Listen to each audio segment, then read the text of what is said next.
예, 반갑습니다. 오늘은 원샷원킬 사주 8번째 사주를 가려서 봐주는 이유.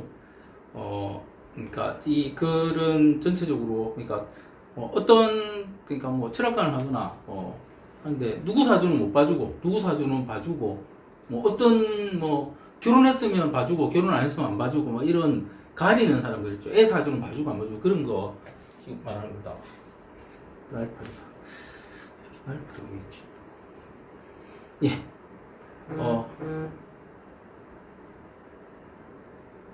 아이 사주는 안 봐준다. 처녀 총각 사주는 안 봐준다. 자기 사주는 자기가 못 본다. 환자 사주는 안 봐준다.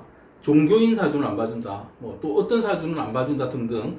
사주 하나 봐주면서 이렇게 대상을 제한하는 이유는 다 그 사람의 공부가 부족하기 때문입니다. 그러니까 실제로 그러니까 내가 못 보니까 안 봐준다는 건 괜찮아요. 상관없습니다. 근데 그러면 공부를 해서 모든 사람을 볼 수 있을 때 봐줘야죠.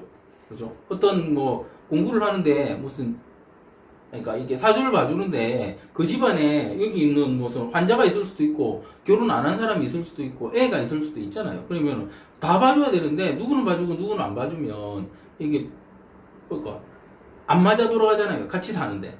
그죠? 그래서 다 봐줄 때 해야지 그것도 못 봐주면서 사주를 왜 봐주냐는 말이죠. 그러니까 한마디로 못 보니까 안 봐준다면서 핑계를 대면서 회피하는 것이다. 필자도 사주를 안 봐주는 경우가 있다. 어떤 경우에 안 봐주냐? 비인간적이나 비윤리적인 기업은 안 봐준다. 개인도 그러한 사람이라면 안 봐준다. 그러니까 사주를 봐서 특정인을 어떻게 하려고 할 때는, 제가 안 봐줍니다. 한 10년 전이었는데 한 15년 정도 전쯤에 한 기업의 대표가 찾아왔다. 회사를 하나 정리해야 하는데 정리할 방법을 물었다. 강성 노조가 있는 사업장 없애고 해외로 이전하고 싶다는 말이었다. 가지고 온 노조 관련인들, 그러니까 한마디로 뭐 노조위원장부터 해가지고 이런 분들 사주 보고 개개인의 위크 포인트, 그러니까 사주를 보면 그 사람을 움직일 수 있는 부분이나 그 사람의 약점적인 부분이 보입니다. 어떤 사주는 그러니까 특정 사주가 있는데 그 사람이 만약에 노조위원장을 하고 있다. 그러면 노조위원장이라는 직종에 대해서 여러분이 알아야 되겠죠. 사주를 봐주려면. 그 노조위원장이 어떤 파워를 가지고 있고 어떤 일을 하는지 알면 그럼 그 사람이 노출된 환경이 어떤 부정비리의 가능성이 있는 환경이 있다면 그리고 그 사람 사주가 그런 부정비리를 저지를 수 있는 인자가 들어있다면 그 사람은 그런 사고를 치고 있을 가능성이 있다 없다? 있다고 말을 해주는 거죠. 그런 형태로 이 사람 사주는 이러니까 이 사람이 이런 부분에 문제가 있을 것이다. 이 사람 사주는 또 뜨니까 이 사람은 이런 부분에 문제가 있을 것이다. 그렇죠? 그 다음에 뭐 이런 거죠. 여자를 아주 좋아하는 사주가 있다. 그렇죠? 있다면 이 사람은 주변에 그런데 뭐 직원이나 아니면 뭐 하는 일이나 이런 데서 그런 부분이 있다면 어떻다? 그런데 노출될 가능성이 높으니까 그 부분도 꼬투리 잡을 수 있으면 잡아서 흔들어라. 그렇게 말해줄 수 있는 거죠. 사실은. 그 부분을 봐줬다는 겁니다. 가지고 오는 노조 관련인들의 사주를 보고 개개인의 위크 포인트, 그러니까 약점이죠. 약점을 알려주고 그것으로 협상을 원만하게 진행하라고 컨설팅 해줬다. 몇 년 후 부산에서 그와 비슷한 이유로, 그러니까 해외에 공장 이전한다고 조선소에서 노조원들이 타워크레인, 그거 반대하기 위해서 타워크레인 올라가는 일이 발생했다. 이때 그 부산의 한진중공업이죠. 그 데모할 때 제가 되게 많이 가고 했었는데, 그러니까 이게 노조원들을 지지하기 위해서 많이 가고 했었는데 발생했다. 그래서 필자가 컨설팅 해준 이 회사는 그때 그 회사를 보니까 이 회사는 어떻게 됐는지 어떻게 하고 있는지 그걸 한번 확인해 봤습니다. 자신들의 계획대로 이미 해외 이전을 한 상태였고 직원들은 거의 전원 해고를 하고 제대로 된 보상도 없었다고 한다. 실제로는 제가 보상도 해주고 다 한다는 말을 듣고 이런 컨설팅을 해준 거였거든요. 이상하게 그 강화된 노조가 별 반발이 없었다고 한다. 그러니까 실제로 어떤 사람이 가진 위크 포인트를 정확히 잡고 흔들면 그 사람은 반발할 수 없죠. 왜냐하면은 뭐 그거로 인해 더 큰 피해를 입을 수 있기 때문에 정말 짜증이 났습니다. 이때 짜증이 났다. 나의 컨설팅을 그런 식으로 써먹다니. 그래서 그거부터는 직원들을 컨트롤할 목적의 컨설팅은 안 해준다. 내가 사주명리학을 공부한 이유는 사람을 돕기 위해서였는데 오히려 사람을 탄압하는 도구가 될 수 있다는 걸 알았기 때문입니다. 그러니까 저도 이렇게 사실은 기업 컨설팅을 하거나 개인 컨설팅을 하거나 이렇게 배워가는 거죠. 제가 가지고 있는 어떤 지식이나 능력이 어떻게 쓰이는지, 특히 이 사주라는 도구가 어떻게 쓰이는지 보고 그 방향이 전혀 제가 생각하는 사람을 위한 방향이 아니라면 그냥 안 해요. 돈은 되죠. 이런 애들이 돈 엄청나게 많이 줍니다. 그런데 안 합니다. 그렇죠? 저희 직원들이 제가 이런 일을 몇십 군데를 정말 안 했는데, 쳐냈는데, 이것 때문에, 되게 반발했어요. 그때는. 월급도 많이 안 주고 하니까. 근데 요즘은 안 그러지만 하여튼, 그랬던 적이 몇 년 전에 있었습니다. 그렇죠. 지금도 그들 기업에서는 컨설팅 요청을 해오지만 안 받아준다. 그런 돈 안 벌어도 나 사는 데는 아무 지장 없다.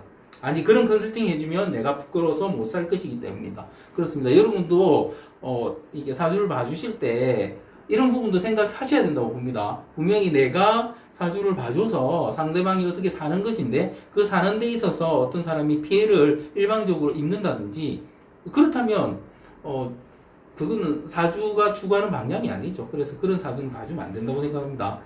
예. 아이 사주를 안 봐주는 이유는 아이가 너무 빨리 크니 금세 실력이 들통나기 때문이 아닐까 생각한다. 실제로 이런 말을 많이 들었어요. 일단 5살짜리, 3살짜리 이런 애들 막 사주 보는데 불과 10년 안에 걔들의 성향이라는 게 다 드러날 텐데 괜히 사주 봐줬다가 내가 잘못 봐준 거 들통나면 어떨까 해서 안 봐주는 사람 많다고 들었습니다. 그리고 패스하고. 하지만 실제 아이의 사주를 통해 성향을 정확히 파악한다면 육아는 물론 공부시키고 지도하는데 너무 유용하게 써먹을 수 있다. 실제로 저한테 제 책이나 이런 거, 강의 이런 걸 통해서 배워서 학생들한테 사용하고 계신, 학생들 지도에 사용하고 계시는 선생님들이 아주 많으시죠. 그분들은 되게 도움이 된다고 하시고요. 그 다음에 제가 엄마들한테도 사주를 볼 때 이렇게 말씀드립니다. 실제로 부모가 자식을 놓잖아요. 부모가 자식을 놓으면 실제로 부모가 부모 사주대로 자식을 키워야 돼요.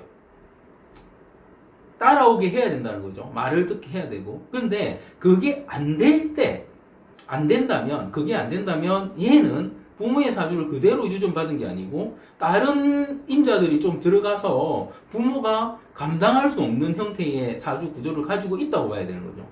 그러니까 30살인데 4, 5살인데 부모가 통제를 못한다면 왜 통제를 못하는지 그때 사주를 봐야 된다는 겁니다. 그전에는 그냥 밀어붙여야 돼요. 밀어붙입니다. 어차피 20살 넘어서 사회 나가면 지멋대로 살 텐데 그전에는 부모가 잡고 살아야 됩니다. 기본적으로. 그게 인간 사회죠. 부모가 자식을 컨트롤 못한다면 그때 사주를 봐야 되지. 컨트롤 할 수 있다면 계속 쥐고 있어야 돼요. 그리고 20살 돼서 놔줘버려야 돼요. 가게. 그러니까 그런데도 불구하고 내가 컨트롤 못한다면, 힘들다면 이제 애 사주를 봐야 됩니다. 그 말이죠. 그러니까 애 성향을 정확히 파악하면 꼭 봐야 된다고 말씀드리는 거예요. 그러니 제대로 된 철학관에서 아이 사주를 보는 건 부모로서 꼭 해야 할 일이다. 단 아이 사주를 볼 때 주의할 점이 하나 있다. 아이를 데리고 가서 보면 절대 안 된다는 말이에요. 그러니까 실제로 고등학교 졸업하지 않으면 거의 사주를 직접 봐주는 경우는 거의 없습니다. 고3들 같은 경우, 아니면 내가 자퇴하고 뭐 하겠다 하는 친구들 같은 경우는 봐줘요. 왜냐하면 자기 의지가 확고하기 때문에. 그런데 그렇지 않은 아이들한테 사주를 봐줘서 너는 사주에 뭐가 좋고 좋으면 그 지급만 하려고 합니다. 걔는 그거보다 훨씬 좋은 것도 할 수 있는데 자기 잠재력이 이름하여 포텐이라고 하죠. 포텐셜, 위치 에너지, 그죠? 위치 에너지, 가능성 에너지, 그죠? 가능성 에너지. 포텐셜을 위치 에너지라고 하는 이유는 이게 어떤 물건이 떨어지는데 뭐에 쓰러집니까? 중력에 쓰러지는데 이게 떨어지는 것 자체가 뭐다? 이게 에너지예요, 에너지. 그러니까 어떤 물체가 어떤 높이에 있으면 있다는 것 자체로 이만큼의 에너지를 갖는다고 보거든요. 그래서 이거를 위치 에너지라고 해석하고 영어로는 포텐셜 에너지라고. 이걸 그냥 포텐이라고 하죠. 그냥 포텐이 터진다. 이건 뭐다? 사실은 위치 에너지는 물리학적인 용어고 이거는 가능성 에너지, 가능성이 있는 거죠. 그런데 애들의 가능성은 뭐다? 사실은 무한하죠. 특정 물체가 어느 높이에 있는지 이게 못 재잖아요. 걔가 어느 정도 가능성이 있는지. 그러니까 이 애들의 가능성 자체는 무한하기 때문에 사주를 미리 봐줘서 너는 뭐 해야 돼, 뭐 해야 돼, 뭐 해야 돼 해서 이거밖에 안 돼 하고 생각하게 되면 그것만 하려고 하다가 그만둬 버릴 수도 있습니다. 그까지 하지 못하고. 근데 너의 가능성은 무한한데 해봐라 이렇게 하면은 이거 이상도 할 수 있는 거죠. 그렇습니다. 그래서 이런 아이를 데리고 가서 보면 안 된다는 점이다. 아이들은 아직 정신적으로 미숙하기 때문에 자신이 세운 목표가 아닌 다른 사람이 준 목표가 머릿속에 박힌다면 실제 자신이 성장할 만큼의 성장이 이루어지지 않을 가능성이 높다. 잠재력이 무한한데 남이 준 목표가 그 잠재력의 성장을 막아버리는 것이다. 그러므로 부모가 대신 사주를 본 후 그 정보를 그 사주를 바탕으로 아이와 지속적인 대화를 통해 이 아이를 키워나가야 합니다. 자기 아이를 바보라고 생각하는 부모는 잘 없다. 대부분 아이가 똑똑하다고 생각한다. 그런데 그 아이가 정말 꿈을 펼치려 하며 부모는 겁을 낸다. 그 정도는 아니지 않을까 의심하는 것이다. 그래서 사주를 보라는 것이다. 아이의 그릇이 어느 정도인지 알고 나면 두려움 없이 아이가 원하는 방향을 지지해 줄 수 있는 것이고 아이는 그만큼 성장할 수 있기 때문이다. 이 말은 뭐냐면 보통 이렇죠. 애가 나 뭐 할래? 이런데 뭐 할래가 뭐 의사 할래? 판검사 할래? 하면 그럼 한번 해봐. 이미 내가 부모가 알고 있는 직업이죠. 그러니까 그거는 뭐 좋으니까 한번 해봐. 공무원 될래? 그건 한번 해봐. 이렇게 하는데 나 사업할래? 나 뭐 디자이너 돼서 지금부터 옷 만들래? 학교 안 가고. 그죠? 그러니까 학교 안 가고 뭐 할래? 이러면 부모가 겁이 나는 거예요. 그죠? 겁이 나는 거예요. 학교는 가야지 그래도. 그리고 뭐 학교 간다고 하더라도 취업을 해야지 무슨 사업을 해 이런 식으로 부모가 안 해본 걸 애가 한다고 하면 겁을 먹는 거죠. 그런데 그 아이의 능력이 그런 쪽이라면 밀어줘야 되는데 그걸 밀어주지 않고 어떻다? 그냥 부모가 아는 대로만 가려고. 어릴 때는 애 천재라고 키워놓고는 천재가 천재의 포텐을 터트리려고 하니까 부모가 어떻다? 내가 모르는 걸 하려고 하니까 겁을 먹는 거죠. 그렇죠? 이런 게 사실은 아이의 한계를 자꾸 만드는 그런 거기 때문에 아이를 제대로 성장시키려면 들은 대로, 본 대로, 그죠? 키워나가면 된다는 그런 말입니다. 이런 면에서 요즘 보면은 연예인들 애나 일반인들인데 애를 자꾸 방송 출연이나 이런 거 시키는 사람 되게 많죠. 애 망치는 겁니다. 망치는 거. 정말 애 망치는 겁니다. 실제로 모르겠어요. 제대로 큰 아역 출신의 배우들이 있을 수는 있는데 아역 출신의 배우는 실제로 아역 연기력이나 이런 걸 바탕으로 한 거잖아요. 그런데 부모가 무언가 가지고 있다고 해서 그러니까 부모가 지금 현재 연기를 하거나 뭘 한다고 해서 그 자식이 그렇게 되라는 법이 없는데 단순히 부모의 이름을 빌려서 인기를 얻어서 하면 걔가 나중에 크면 어떻게 된다? 걔가 이미 인기를 알고 있잖아요. 지 인기를 알고 있는데 지가 그 인기 방향으로 못 나간다면 어떻게 되겠습니까? 할 게 없어집니다. 애들은 그런 걸 가졌다고 생각하거든요. 인기들 뭔가 가졌다고 생각하는데 지가 크고 나면 끝인 거잖아요. 그게 문제가 되는 거죠. 실제로 제가 이런 말씀 드리죠. 애들은 트럼만 잘해도 천재라고 합니다. 그렇지 않습니까? 갓 태어난 애가 트럼 잘했어 이렇게 한다고요. 트럼만 잘해도 그런데 그죠? TV 나와서 기운짓 하면 좋은 것 같죠? 자기 부모도 스타하고 친숙하고 하면. 그런데 실제로 걔가 성장해서 할 게 없어져 버리면 어떡하려고요? 왜냐면, 그거에 의해서 애가 붕 떠버리면 아무것도 안 합니다. 그죠? 뭘 할 생각이 없어요. 그리고 그게 최고인 줄 알면 연기자가 되걸로 하는데 그게 쉽지 않잖아요. 그죠? 쉽지 않잖아요. 부모가 연기자인데 자식이 둘이 그렇게 떠서 둘 다 연기자가 되려고 한다. 그러면은 두 명이 그만한 실력을 또 가져야 되는데 그렇게 됩니까? 힘들죠. 그렇죠? 그래서 사실은 돈 때문에 그러는 거라면 진짜 나쁜 부모 되는 거예요. 그거는 애 완전 미래 망치는 거고 그리고 하면 안 됩니다. 제가 보기에 절대 애들을 그런 식으로 노출시켜서 물론 지가 잘해서 띄워주는 건 좋은 거예요. 그런데 그게 아니고 단순히 내가 중간 돈 좀 벌려고 애들을 그런데 내세운다. 이건 아주 심각한 문제라고 봅니다. 저는 그런 프로 아예 안 봅니다.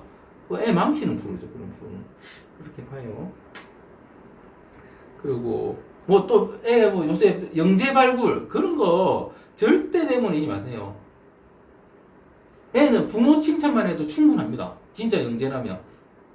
그런데 그거보다 더 많이 칭찬받거나 더 유명해지면 바보 돼요, 바보. 안 합니다. 더 이상, 애들은 더 이상 성장하려고 하지 않습니다. 지가 가진 세계가 단데요. 지 가진 세계에서 끝이라고 생각합니다. 그게 뭐다? 우물안 개구리죠, 우물안 개구리. 그렇습니다. 처녀 총각 사주를 안 봐주는 건 역시 실력 부족이다. 사람은 결혼을 하면 삶의 변화가 생기게 된다.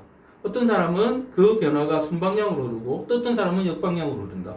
그런데 사주는 그 방향이 순방향일지 역방향일지 알기 위해 보는 것이다. 결혼 전에 그 사람이 살아가야 할 방안을 제시해줘야 순방향으로 결혼할 것인데 미혼 때는 그것을 알려주지 않고 이미 삶의 방향이 정해진 이후에, 그러니까 결혼 후에 사주를 봐주겠다는 건 양심 없는 소리다.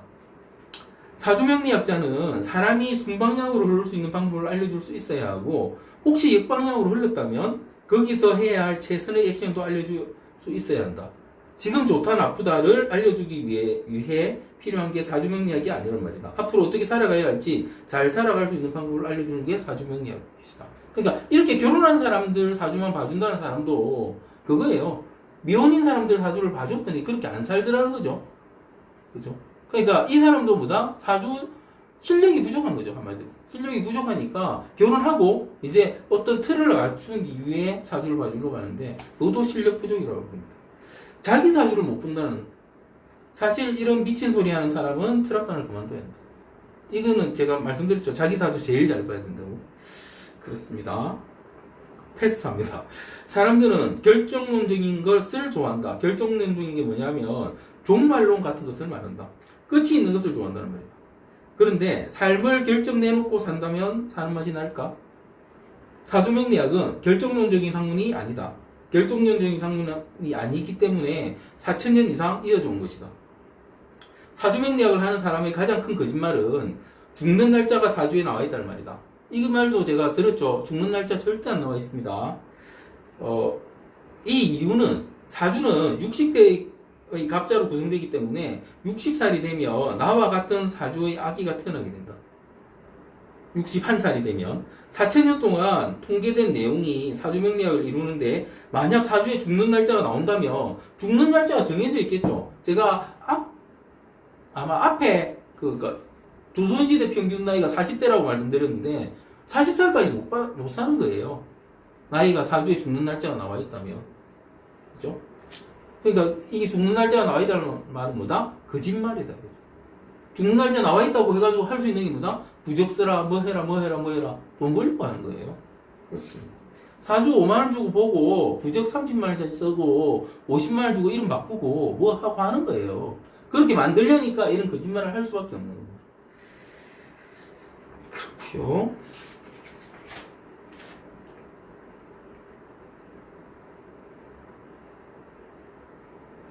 사주엔 이렇게 죽는 날짜 같은 게 절대 나올 수 없다. 물론 건강이 좋을지 나쁠지, 특히 나쁠 땐 언제인지는 알 수 있고, 각종 인자로 인해 마음이 조급해서 사고 날 가능성 정도는 예측이 가능하다. 그렇죠? 이런 부분도 제가 사주 강의를 보시면 각종 신살 같은 것도 사주, 그러니까 간지 자체로 보는 방법을 제가 알려드렸거든요. 그러니까 신살 같은 거 외울 필요가 없는 거예요. 그렇습니다. 그 밖에도 어떤 사주를 안 봐준다고 하는 경우의 수를 그럴듯한 말로 포장하는 사주쟁이들이 꽤나 있다고 들었다. 다 실력 미달에 공부 부족이다. 여기서 제대로 된 철학가를 찾는 방법이 나온다. 안 가리고 다 봐준다는 철학관이 있으면 그것은 그래도 철학관을 하기 위한 기본 소양은 갖춘 것이다. 그러니까 여러분 주변에 뭔가 가리지 않고 사주를 다 봐주는 곳이 있다면, 그래서 그거는 실력이 있으니까 다 봐줄 수 있죠. 그렇죠? 자신감도 있는 거고요. 자기 실력에. 그렇습니다. 그래서 이것으로서 사주를 가려서 봐주는 이후 마치도록 하겠습니다. 책을 읽어보시면 내용이 조금 더 있고요. 그 다음에 사주 제 강의하고 같이 들으시면 조금 더 도움 될 것이라고 봅니다. 예, 마치겠습니다.